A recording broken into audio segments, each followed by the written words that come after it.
My name is Sophia Ingram, and I'm 34 years old. Last summer, I walked into my parents' house in Desert Ridge, Phoenix, my heart pounding, ready to share two pieces of news I thought would finally make them proud. The dining room buzzed with chatter. My parents, my older brother, and my sister all seated with their usual smug expressions. I took a deep breath, about to speak, when my father's voice cut through like a blade. The room went silent. My mother smirked.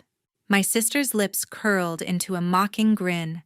Every eye was on me. In that moment, I could have fought back, shouted, demanded respect. Instead, I chose something else, a slow, deliberate smile that made their expressions falter.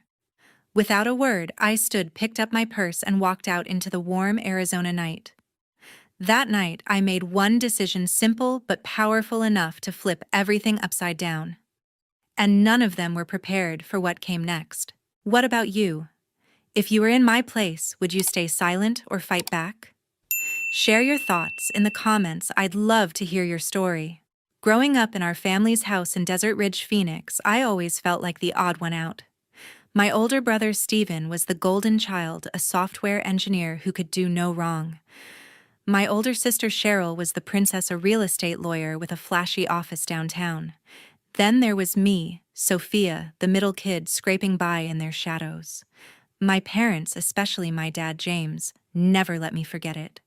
They'd gush over Steven's tech awards or Cheryl's latest property deal, but my work, organizing events, weddings, corporate galas, charity fundraisers, barely registered. "That's cute, Sophia," my mom Diane would say, her tone dripping with dismissal. "But when are you going to get a real job?" I'd bite my tongue, knowing they didn't see the late nights I pulled coordinating vendors or the clients who raved about my work. Despite their indifference, I'd carved out a solid career. By 34, I'd climbed to project manager at a top event planning firm in Phoenix. Last spring, my boss called me into her office, grinning.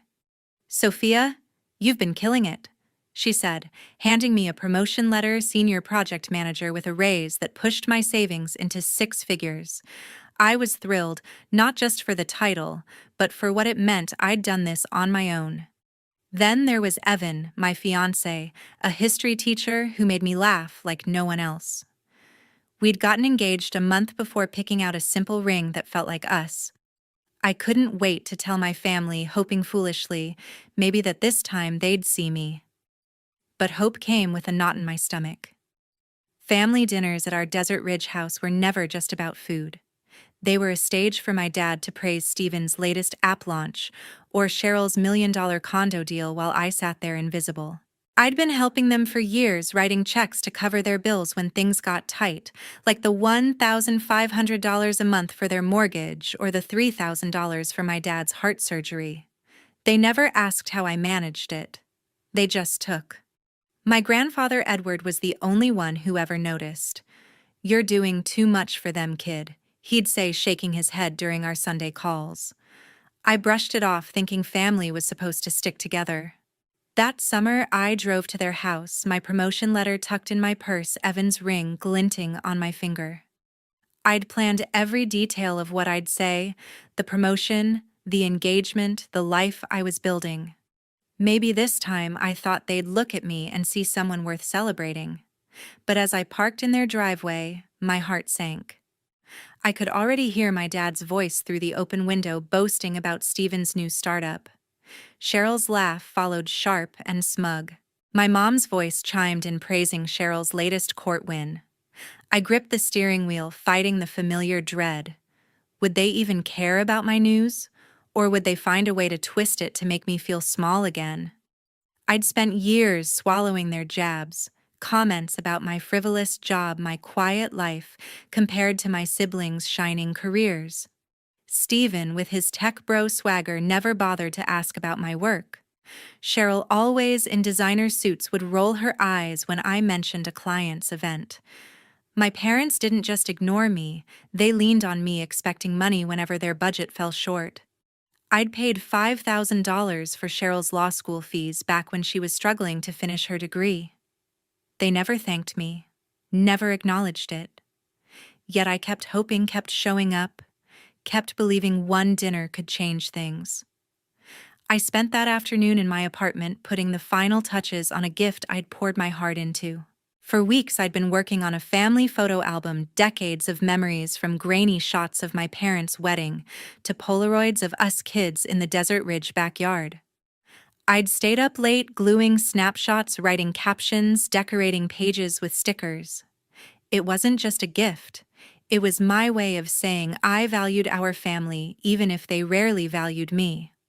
I wanted to give it to my mom and dad before dinner, hoping it would set a warm tone for my big announcements, my promotion to senior project manager, and my engagement to Evan. As I wrapped the album in gold paper, I pictured their faces lighting up, maybe even a "We're proud of you, Sophia" from my dad James. But as I walked into their Desert Ridge house, that hope started to fray.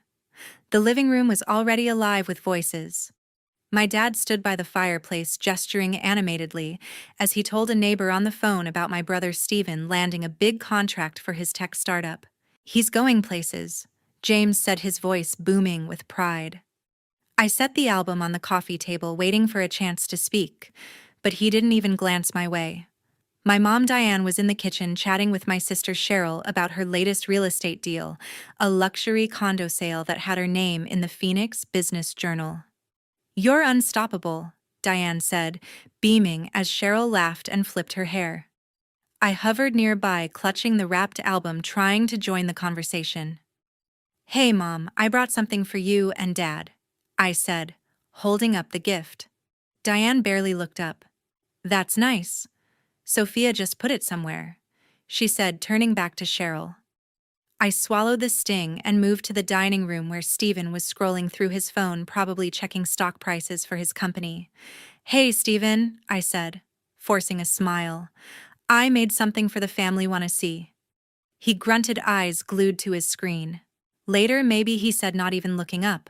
I stood there feeling like a kid again, begging for scraps of attention. The album felt heavier in my hands, my excitement fading.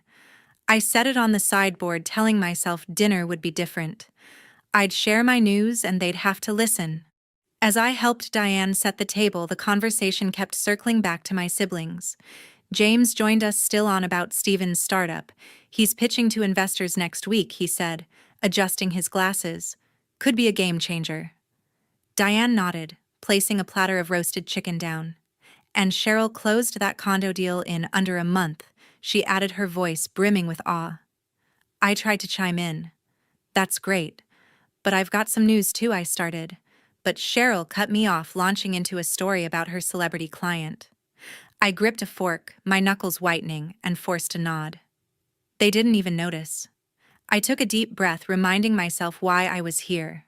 The promotion meant I was running major events, now galas, conventions, even a citywide festival. Evan, my rock, had proposed under a starry desert sky, promising a life where I'd never feel small. I deserved to share that.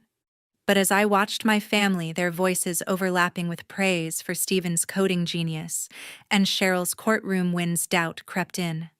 Would they care about my world? Or would they brush it off like they always did? The tension grew as we sat down for dinner. James carved the chicken, still talking about Stephen's latest app. Cheryl sipped her wine, smirking as Diane listed her recent accolades. I sat across from them, the album untouched on the sideboard, my news burning in my throat. I told myself to stay calm, to wait for the right moment. Maybe when I handed them the album, they'd see me differently. Maybe my promotion, my engagement would finally make them pause. Dinner was moments away, and I clung to that fragile hope. Dinner had just begun.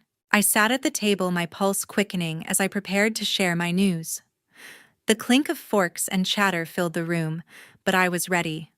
My promotion to senior project manager and my engagement to Evan were milestones I'd earned, and I wanted my family to know. I took a deep breath, fingers grazing the ring hidden under the table.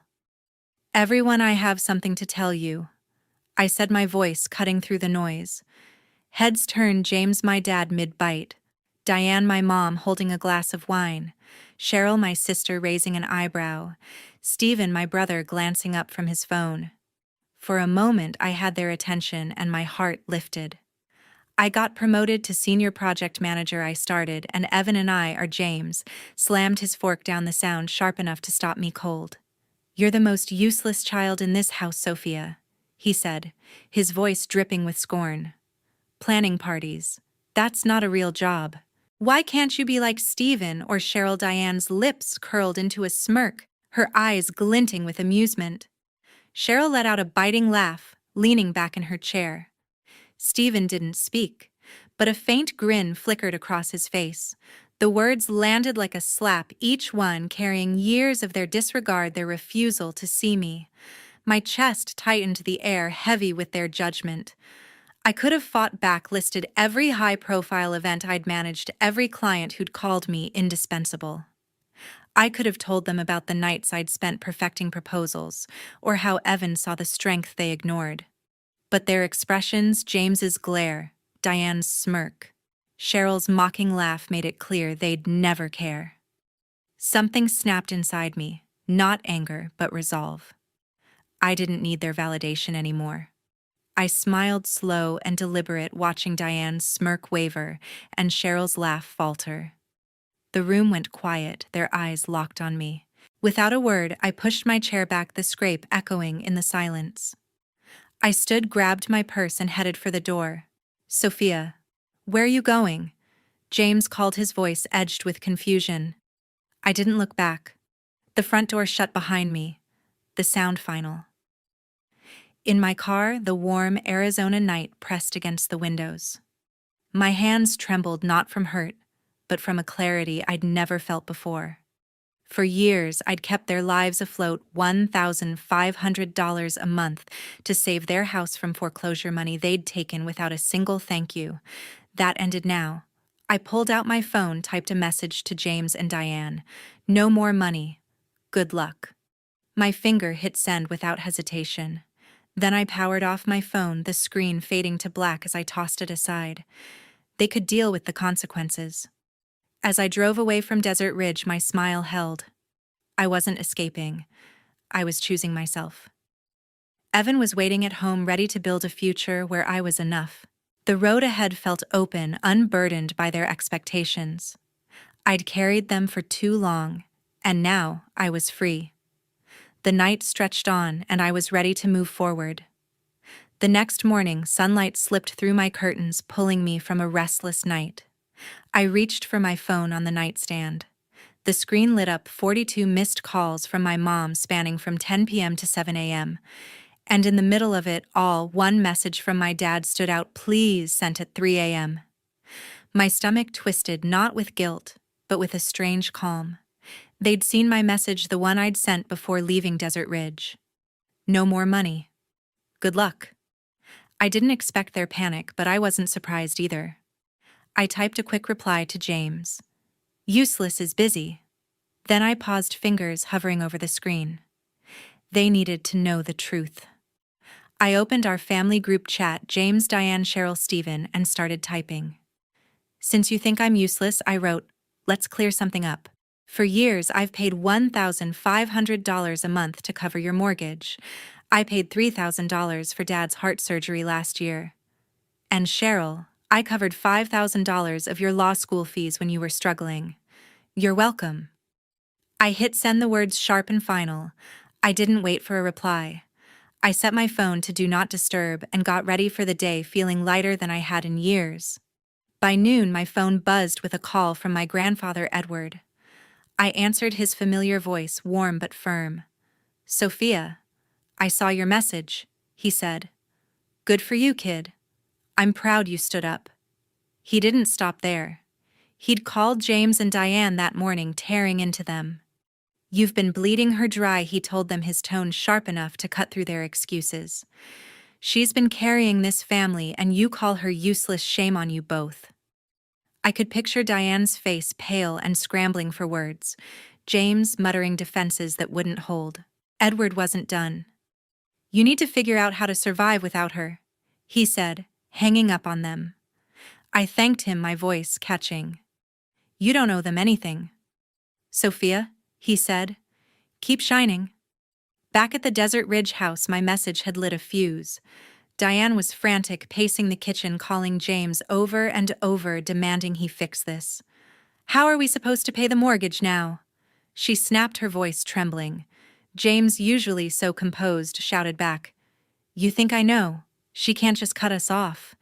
Cheryl, who'd always acted untouchable, was stunned into silence, her law school debt. My contribution now a glaring truth. Stephen, who'd taken my support for his startup without question, stared at his phone, rereading my words. $5,000. Cheryl finally said, her voice tight. "She never told me." Stephen shook his head. "She didn't tell any of us." The realization hit them hard. I'd been their safety net, and they'd mocked me for it. The house erupted into chaos. Diane blamed James for pushing me away. "You called her useless." She yelled, her hands shaking as she clutched her phone. James fired back. "You laughed, Diane. Don't act innocent." Cheryl, usually quick to defend herself, snapped at Stephen. "You knew she was helping, didn't you?" Stephen denied it. His face flushed.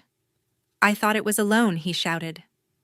The truth I'd laid bare tore through their carefully built image of me as the family's failure.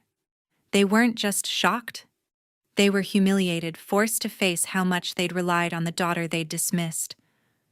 I didn't see their fight, but Edward filled me in later that day. "They're tearing each other apart," he said, a hint of satisfaction in his voice. I didn't gloat. I felt steady, grounded. My message wasn't just a statement, it was a line in the sand. I'd spent years propping them up, but I was done being invisible. As I sipped my coffee, I thought of Evan, of the life we were building. The family's chaos was theirs to handle now. The day was far from over, and their reckoning was just beginning. 3 weeks had passed. I was at my desk planning a corporate gala when my phone vibrated with a text from Evan. "You okay?"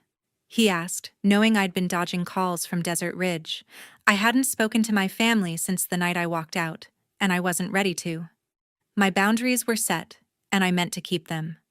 Meanwhile, the consequences of my decision were hitting my family hard, unraveling their carefully curated lives in ways I'd only half expected. At their house, a certified letter arrived, stamped with bold red letters, "Final Notice of Foreclosure." My dad, James, ripped it open, his hands shaking as he read the bank's warning. Without my $1,500 a month, they'd missed 2 mortgage payments and the bank was done waiting.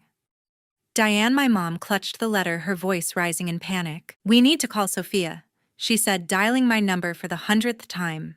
It went straight to voicemail. My phone was still on. "Do not disturb." James paced the living room, muttering about selling his car, his pride stung by the reality of their debt. They'd relied on me for years, never imagining I'd actually stop. My sister Cheryl was reeling too. Her real estate business, always propped up by her flashy reputation, took a hit when a major condo deal fell through. She'd counted on a quick sale to fund her next project, but without my financial support money, she'd never acknowledged she couldn't cover the upfront costs. The client walked, and Cheryl's name, once golden in Phoenix circles, started to lose its shine.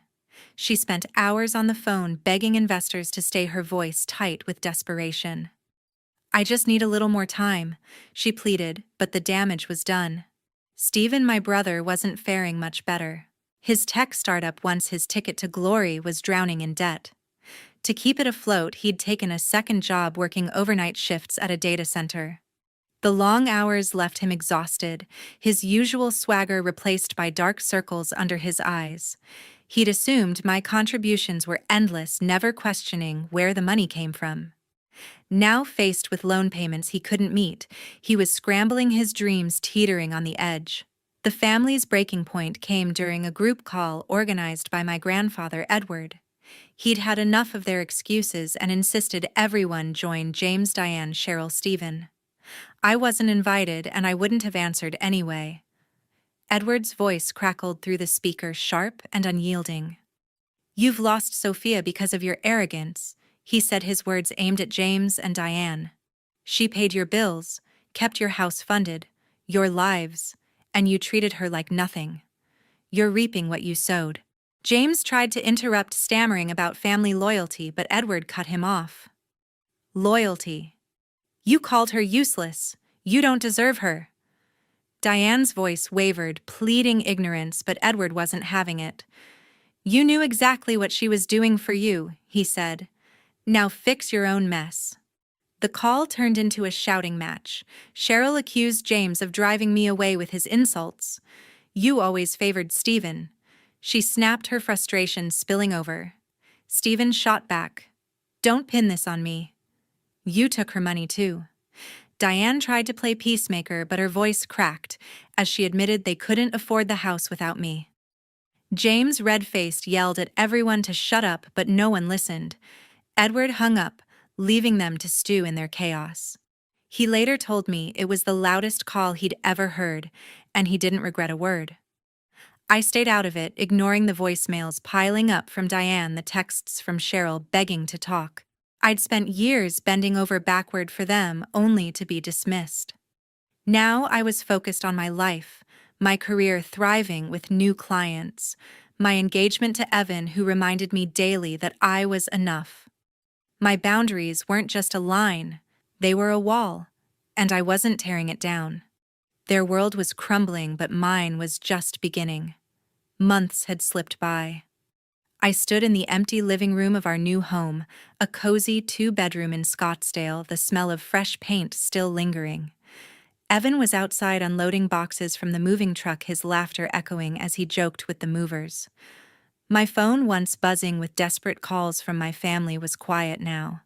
I'd blocked James, Diane, Cheryl, and Stephen weeks ago, their voicemails and texts fading into a past I no longer carried.